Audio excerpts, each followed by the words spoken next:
శ్రీగురుభ్యో నమః. హరి ఓం.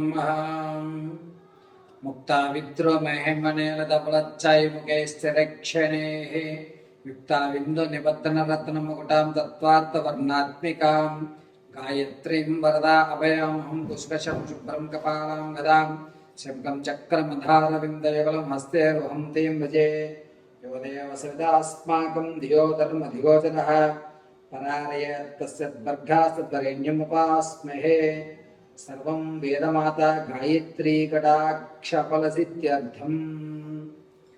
గురువుగారు ఎప్పుడు చూసినా ఆర్థికమైన విషయాల గురించి లేదా కోర్టు వ్యవస్థల గురించి మాత్రమే మీరు చెప్తున్నారు.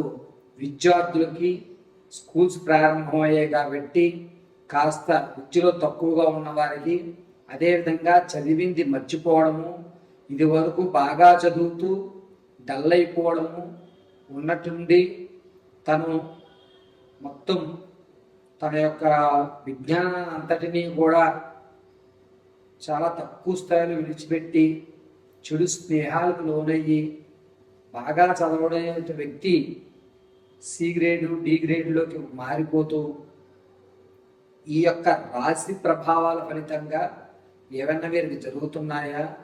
మేషం నుంచి మేనం వరకు కూడా విద్యార్థులు ఎటువంటి మంత్రాన్ని రోజు పఠించుకోవడం వల్ల విద్యలో మెరుగైనటువంటి స్థితిగతులు కలుగుతాయి. వీరు ఏ దేవతారాధన చేయడం వల్ల విద్య అనేటువంటిది అభ్యసిస్తుంది. అన్నిటికంటే ముఖ్యమైనది విద్యే కాబట్టి అటువంటి విద్యార్థులు ఉన్నతమైనటువంటి చదువుకోవడానికి, చదివింది గుర్తు ఉండడానికి, మీరు పరీక్షల్లో ఉత్తీర్ణులు అవడానికి, అదేవిధంగా నిరుద్యోగులకి ఎప్పటి నుంచో ప్రయత్నాలు చేస్తూ ఉద్యోగం రాక కాంపిటీషన్ ఎగ్జామ్స్లో 10, 2, 5 మార్కులతో స్థితిలో మీ ఉద్యోగాన్ని కోల్పోతున్నటువంటి వారికి ఇలా కేవలము ఈ ఎపిసోడ్లో విద్యార్థులకి నిరుద్యోగులకి సంబంధించిన విషయాన్ని మనం చర్చిద్దాం.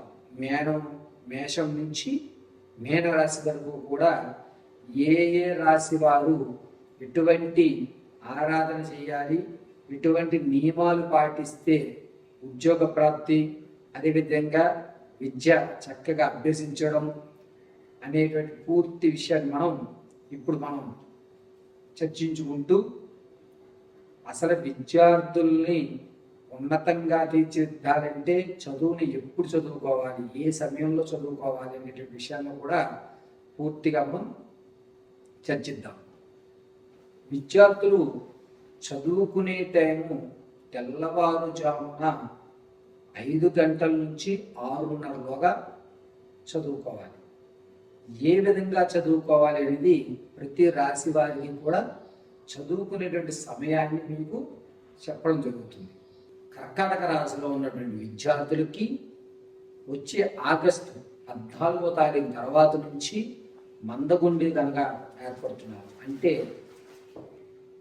ఏం చదువుతాం, ఒక ముద్దు తక్కువగా ముద్దుల ఏర్పడేటువంటి అవకాశం. అది వారు కావాలని కాదు, కాస్త ఒక్కసారి డాక్టర్ గారి యొక్క సలహాలు తీసుకోండి.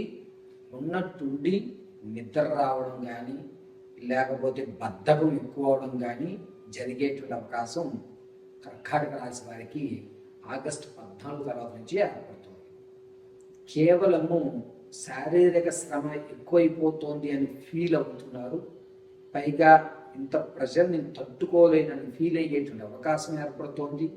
విద్యార్థులు కాస్త నీరసమైనటువంటి వ్యవస్థ, ఎంత చదువుతున్నా కూడా ఇంట్రెస్ట్ పెట్టలేకపోవడం అనేటువంటిది ఆగస్టు 14 తర్వాత నుంచి ఏర్పడుతుంది. పైగా వీరు ఏదైతే చదువుతున్నారో దాని పక్క క్వశ్చన్ రావడం, అరే నేను ఇది చదువుతాం అనుకున్నాను కానీ ఇది చదివానే అని మళ్ళా ఆలోచించుకోవడం, ఒకదాని బదులు మరొకటి రాయడం, ఇలా కొన్ని ఇబ్బందిదాయకమైన వాతావరణం ఆగస్టు 14వ తారీఖు నుంచి నవంబర్ 8వ తారీఖు వరకు ఏర్పడుతుంది కర్కాటక రాశి వారికి విద్యార్థుల విషయంలో. అయితే మరి గురువుగారు వీటి నుంచి తప్పించుకోవడం ఎలా?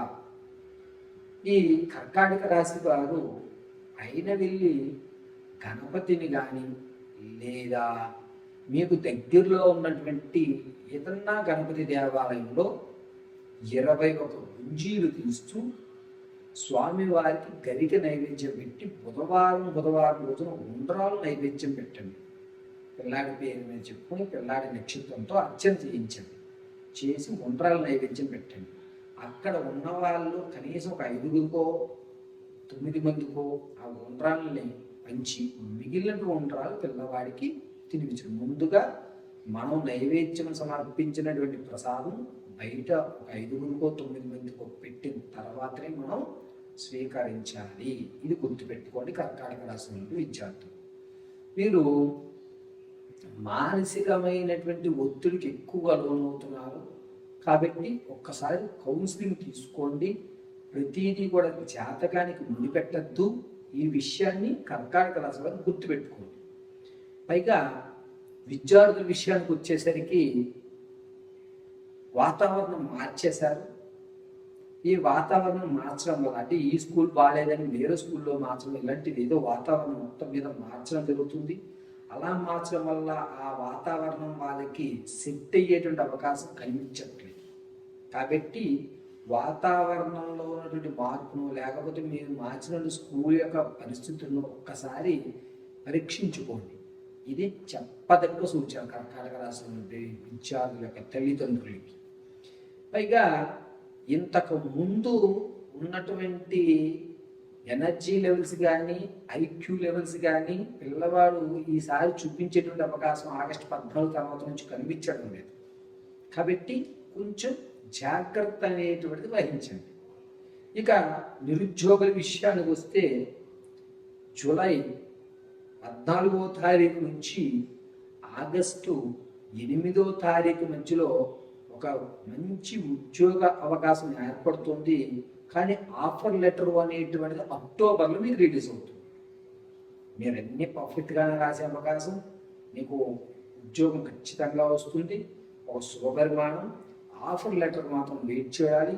అబ్బాయి నేను వెయిట్ చేయలేను, నా వల్ల కాదు, నాకు ఓపిక లేదు అనుకుంటే మాత్రం ఆ మరొక ఉద్యోగం వస్తుంది ఖచ్చితంగా. 2 ఉద్యోగ ప్రాప్తులు కలిగేటువంటి అవకాశం ఏర్పడుతుంది. కానీ బెస్ట్ ఉద్యోగం అనేటువంటిది అక్టోబర్లో మాత్రమే ఏర్పడుతుంది. దాని బెస్ట్ ఉద్యోగం ఇది ఉద్యోగం. రెండింటికి చాలా తేడా ఉంది. నిరుద్యోగులు కొంచెం ఆలోచించుకోండి. మీకు ఇంతకు ముందు కంటే ఎప్పుడు నిరుద్యోగులు ఐక్యూ లెవెల్స్ పెంచుకున్నారు. పైగా మీ యొక్క వొకాబులరీ మారుతోంది. మీరు ఉన్నటువంటి స్థితిగతులను మీరే కావాలని మార్చుకున్నారు. వాతావరణం నేను ఇక్కడ కాదు, నేను వేరే చోట ఉండాలి అని చెప్పి చాలా కృషితో ఇప్పటి వరకు జూలై 3వ తారీఖు వరకు మీ ఆలోచన వేరేగా ఉంటుంది. జూలై 3 తర్వాత మీ ఆలోచన చాలా బలంగా ఉంటుంది నిరుద్యోగుల విషయంలో. కాబట్టి జూలై 4వ తారీఖు తర్వాత ఉన్నటువంటి ఆలోచన అద్భుతమైనటువంటి ఆలోచనగా నిరుద్యోగులకు కలిసి వచ్చేటువంటి వ్యవస్థ. కాబట్టి కర్కాటక రాశిలో ఉన్నటువంటి నిరుద్యోగులు ఖచ్చితంగా అక్టోబర్లో మంచి అవకాశాన్ని, అంటే ఈలోగానే వస్తుంది. ఎగ్జామ్స్ అన్నీ ఓకే అవుతాయి, ఇంటర్వ్యూ ఓకే అవుతుంది, ఆఫర్ లెటర్ మాత్రం అక్టోబర్లో లభించే అవకాశం ఏర్పడుతుంది. ఇప్పుడు మరి ఈ కర్కాటక రాశిలో ఉన్న వారు ఇంకొంత త్వరితమైన ఫలితాల కోసం ఏం చేయాలి? ముత్యాల మాలనన్నా ధరించండి. మెల్లో ముత్యాల మాల లేదా ఒక కేవలం సింగిల్ ముత్యాలన్నా సరే మెల్లో ధరించండి. ప్రతిరోజు కూడా ఎర్రటి మందారము బెలవపత్రి 2 తీసుకుని ఈశ్వరుడి దగ్గర మీ గోత్రనామ నక్షత్రాలతో అర్చన చేయించండి. తదనంతరము ఇది కూడా లేకపోతే మీ ఇంట్లోనే శివలింగం కానీ శివపార్వతుల ఫోటో వద్ద కానీ బిల్వము ఎర్రటి మందారం పెట్టండి. పైగా ఈ కర్కాటక రాశి వారు ప్రతిరోజు కూడా చక్కటి వాసన వచ్చేటువంటి ధూపం వేసుకుని మెడిటేషన్ చేయడం మంచిది. అన్ని మంత్రాల కంటే ప్రాణాయామం అనేటువంటిది కర్కాటక రాశి వారికి అద్భుతంగా పనిచేస్తుంది. కాబట్టి ప్రాణాయామం మీద మీరు కాస్త ఏ వ్యక్తిగతమైన శ్రద్ధ చూపించడం మంచిది. మెడిటేషన్ కానీ లేకపోతే బ్రీతింగ్ మీద మీ యొక్క పట్టు కానీ సాధించుకోవడం అత్యంత ఉత్తమమైనటువంటి విషయంగా చెప్పవచ్చు. మరిన్ని మీ పిల్లల యొక్క భవిష్యత్తు తెలుసుకోవడానికి కింద స్క్రోల్ అవుతున్న నెంబర్ని సంప్రదించండి. పరిపూర్తిగా వారి యొక్క జాతకాన్ని తెలుసుకోండి.